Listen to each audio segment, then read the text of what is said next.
Halo teman-teman semua, di video kali ini saya ingin berbagi dan juga menjawab sebuah pertanyaan Mas Didik, kenapa channel kita kok sepi setelah monetisasi. Maka teman-teman tonton terus video ini, teman-teman akan ketemu jawabannya. Simak terus video berikut ini.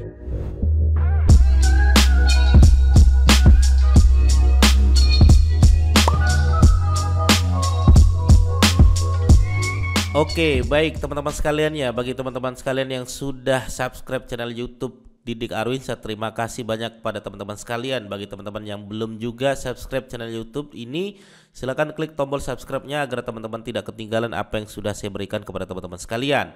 Baik, ya ini menarik ya teman-teman sekalian. Kenapa kok channel kita sepi Mas Didik setelah monetisasi ya? Oke, kita akan bedah teman-teman sekalian ya. Setelah monetisasi, kenapa channel itu bisa sepi? Baik, kita akan bahas ya. Ini kenapa ya sepi?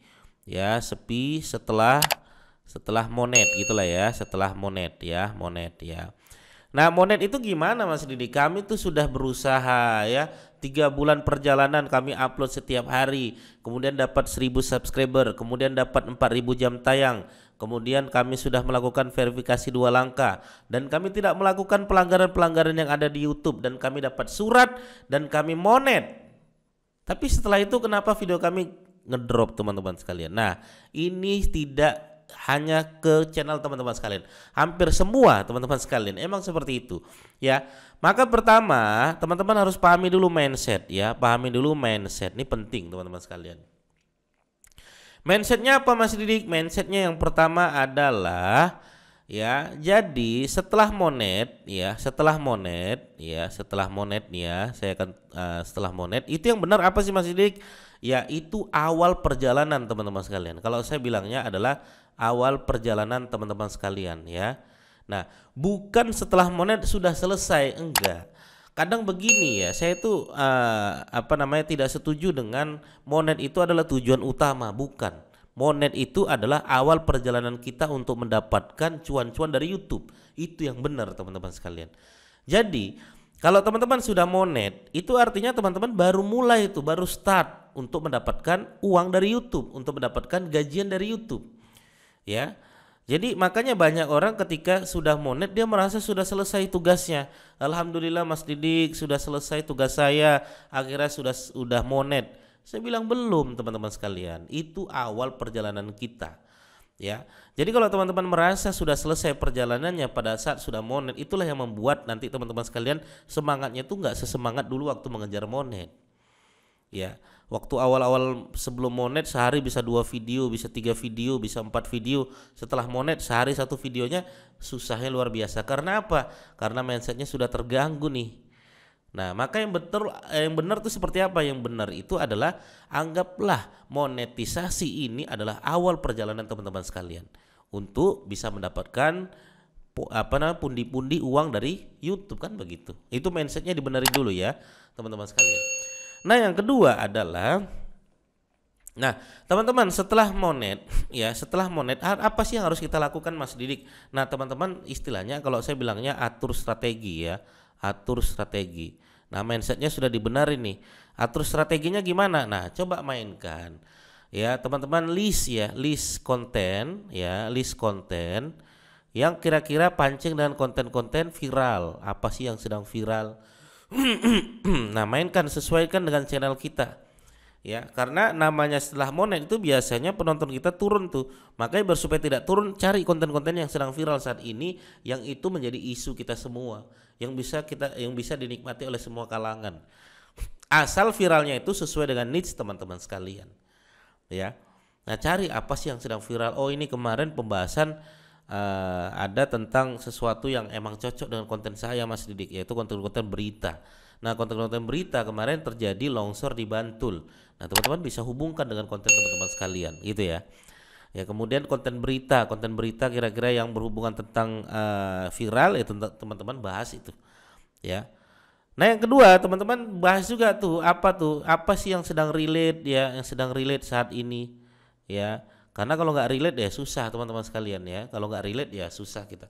Nah apa yang kira-kira masih cocok kita bahas nih? Nah itu di list lagi teman-teman sekalian. Apa sih yang sedang relate saat ini? Oh kayaknya saya membahas tentang persiapan November nih atau persiapan 2023, resesi 2023. Kemudian apa? Dan bisa teman-teman bahas tentang pengaturan keuangan 2023 kalau teman-teman membahas tentang keuangan. Ya, kalau teman-teman bahas tentang bisnis apa yang cocok di tahun 2023 nih. Bisnis apa yang cocok di bulan November 2022 ini. Relate karena ini sudah masuk bulan November. Ya. Atau yang ketiga, nah ini mindset yang ketiga nih, apa tuh evergreen? Selalu saya bilang evergreen. Evergreen itu seperti apa Mas Didik? Bisa dibahas dari dulu sampai sekarang. Atau istilahnya jangan pernah buat video yang tidak dicari orang. Oke, ini kita catat ya teman-teman sekalian ya. Mindset evergreen itu seperti apa nih ya? Nih mindsetnya nih ya, mindsetnya evergreen ya. Jangan buat video yang tidak dicari orang teman-teman sekalian. Oke, jangan pernah buat video yang tidak dicari orang. Jangan pernah buat video yang tidak relate. Jangan pernah buat video yang emang tidak relate dan tidak viral lagi. Udah tidak ada yang mencari, tidak viral, tidak relate. Nah, itu yang susah. Ya, itu pasti penontonnya ngedrop banget teman-teman sekalian. Ya. Nah, biar supaya cari lihatnya di mana ya teman-teman, nanti bisa lihat di namanya yaitu FeedIQ ya atau Feedic ya, feedic.com ya.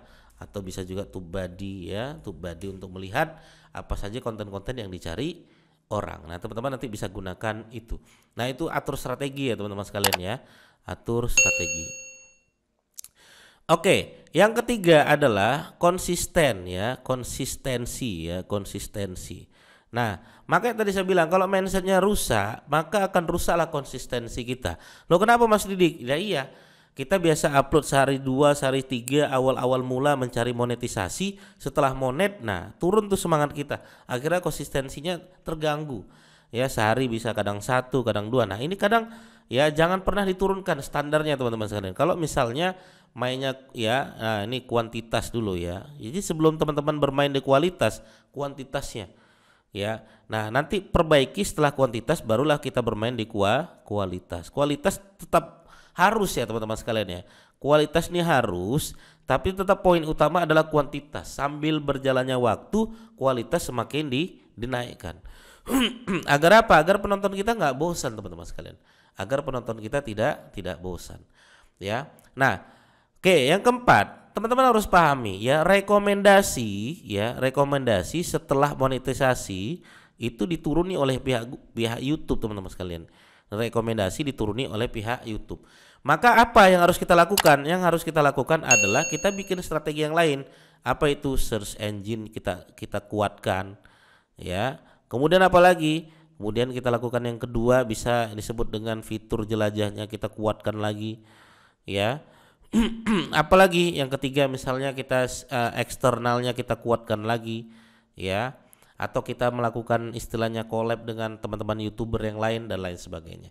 Oke, jadi 4 ini saya rasa teman-teman sekalian siapkan ya, karena emang namanya monetisasi itu biasanya di dropkan dulu, tapi itu adalah strategi teman-teman sekalian agar teman-teman terus semangat lagi. Dan ingat, monetisasi adalah bukan tujuan utama kita, tapi itu adalah awal perjalanan kita agar bisa mendapatkan pundi-pundi keuangan, pundi-pundi uang dari YouTube, gajian dari YouTube. Oke, begitu teman-teman sekalian, mudah-mudahan bermanfaat. Sampai ketemu lagi di video saya berikutnya. Assalamualaikum warahmatullahi wabarakatuh. Bye bye.